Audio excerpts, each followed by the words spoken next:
Form 4 wait times are at an all-time low, which is a great thing. And what that means is that those of us who want to procure NFA type property like suppressors and things like that can do so, at least with a relatively, keyword relatively, quick acquisition time as compared to the historical trend.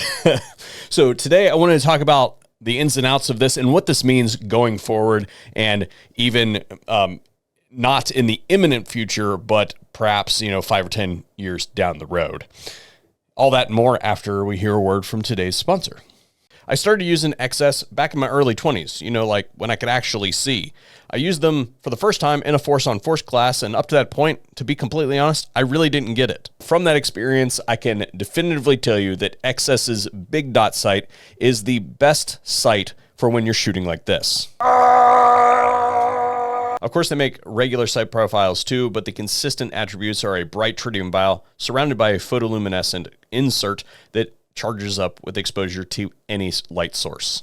They also do everything from shotgun beads to AK post sights, ensuring that XS has a solution when you need the brightest sights in any light.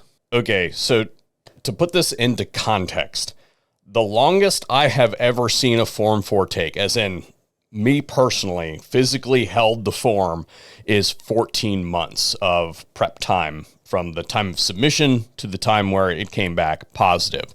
And to be completely clear, there was an error in there. So I'm sure that there are people watching this video right now who can, in the comment section, be like, hey, mine took 15 months, mine took 18 months or, whatever, right? I'm sure that those exist. I'm just saying the ones that I've physically seen that have taken a long time.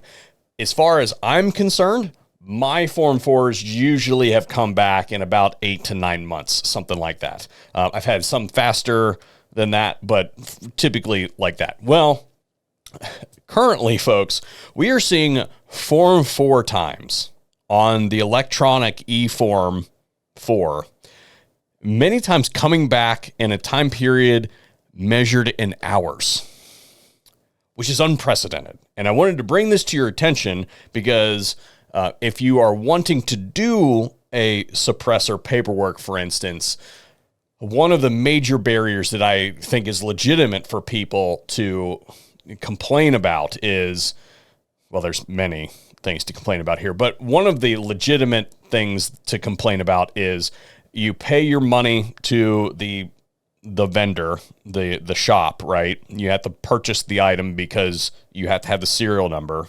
So you have to purchase property, and then you have to wait like 10 months to receive said property while you wait for the government to do your paperwork. There's a problem with that, and it hasn't been fully hashed out in the courts, but there is a major substantive problem with paying for property and not receiving it like for an extended period of time. And I think a lot of people are sensitive to that. And I think that that is a deterrent for a lot of people. Now, many of us have gotten over that sort of thing. I suppose the other deterrent would be the $200 unconstitutional tax that you have to pay.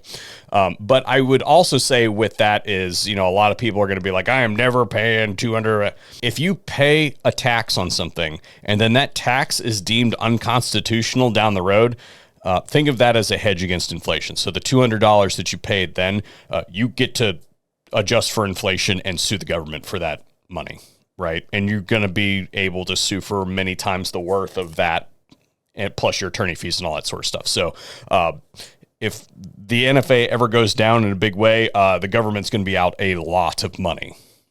So it would actually be in Congress's best interest to literally just disband the NFA. It would probably be cheaper for them in the long term, not only for the litigation, but also the major tax bill, refund bill that they're going to have to pay out. Because remember, it is a tax return. But if it was an unjust tax, well, yeah, they're going to have to fit the bill for that down the road at some point in time. And it's going to be a big one. Because I think that there's a couple pieces of data that we should go over. And the first one is, how many suppressors do you guys think are out there? The ones that are legal and the ones that are registered for the in the NFA registry, not the ones that don't fit that description, right? If you were to answer 2.6 million registered suppressors, then you would be right. Now, of course, there are super users out there like myself, but for the most part, most of the cans are in circulation in 1s and 2s, right? Most people get 1 or 2 cans. They don't buy, 10 or 15 or 20. All right, Kurt, well, how many gun owners are there? Because if we had that number, then we could compare suppressors and we'd get a kind of idea of how popular these devices are, right? Well, it's actually a little bit more difficult to get to number of gun owners in the country than you might think, but we have some statistics that at least lead us in a direction. It may not be 100% the right direction, but at least it gives us a relativistic answer. And the current statistics that are available say that roughly 40% of Americans are willing to say, yes, I own at least one firearm. 36% of Americans are saying that they do not currently own any guns, but would be willing to consider one in the imminent future. And then the remainder says, no, guns are bad. We don't want them. We don't have any and we don't want any. And those sound like relatively clear-cut answers, right? Until you account for how gun owners read those questions or answer those questions, because once you factor that in, the statistics take on a whole different dimension. So I would say that the members of this audience, people watching this video right now, are generally pro-gun and are already firearms owners. I would say 95% of people watching this channel are already gun owners and probably multiple deep. I posed my own poll to this audience. So 95% of people, we're just going to say out of hand, a very high percentage of people watching this or answering this poll would be gun owners already. And they answered the questions like this. I had 5 choices for my poll, and they go like this. The first answer was, I am willing to confirm that I currently own at least one gun, and that's a 29%. The second possibility was, I am unwilling to confirm that I own at least one gun, and that is 16%. C is B, but I would consider it in the future, so the same thing as that 36%. Answer D is B plus, don't come here and look because we definitely don't have any. E would be guns are bad. So of the 95% gun ownership here, we've got a full spread of people who are willing to outright lie and say that they don't have any, willing to sort of tell a lie and say, yeah, I might consider it in the future, but we don't have any right now, don't come here. And then the rest of it mimics the poll. So what we would say here is that I would say that all of these answers, regardless of what you have to say about them, all say that, yeah, we own guns. My whole purpose here in doing this was to demonstrate that firearms ownership is always going to be underreported in the United States. We just don't trust people with that information. That's just not part of our heritage. We don't tell people that. We don't talk about that. It's none of your business. So that being underreported, we're just going to go with the 40% of people that are willing to just outright say, yeah, I got them. What are you going to do about it? And if you take that number at face value, then you come out with about 132 million gun owners in the United States. I also conducted another poll, and this one was a little bit roundabout, and I wrote it in a way as purposefully to be obscure. I wanted people to get an idea, or to not get an idea of what it is that I was actually going for, specifically because I wanted to kind of get people off of the potential allegory that I was going for. And the number for something not being unusual is roughly 1 in 100. Now, you can say that this isn't like really representative of how people's would state this, but I wanted to make sure that we didn't have any bias in the, well, any number makes suppressors, makes them common. Well, when you're taking questions from that direction, you have to find a different way to frame the question. So what the audience said was that 1%, if 1% of the population displays a particular trait, well, then it's not unusual. So you could say that if 1% of firearms owners own a suppressor or more, then it is no longer unusual to do that. Well, if you run the numbers, the number of suppressors versus the number of gun owners, even though we know that those numbers are not congruent, we come out with roughly 2%. So they're at least in the same ballpark. It's not like they're off by an order of magnitude or anything like that. So off by a factor of 10.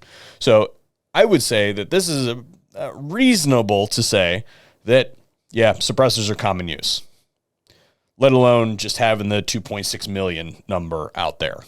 Yeah, suppressors are common use. So what does this all mean coming down the pipe?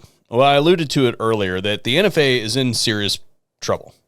I mean, it is. We're at this point, we're waiting for somebody to have the stones to challenge the thing. I think the most comprehensive look at what's going on with the NFA is probably the whole challenge dealing with the pistol braces right now, because there's been some language in some of those proceedings that have alluded to whether or not the government should have the ability to regulate whether it has a shoulder stock on it or not. And I think that that's probably the lowest hanging fruit at this point in time, because we already have litigation ongoing. If you'd asked me that, 3 years ago, I would have said suppressors were the lowest hanging fruit, because there's a public safety and public health problem with the whole hearing protection aspect of things. Protecting people's hearing and hearing loss is cumulative. I would have said that, but I think the response to bring, and they have stated this, the concept of bringing all Form 4 processing times down below 30 days, whether it's paper or eForms, as a directive by the agency, is a big step. Now, what are the ulterior motives of doing that?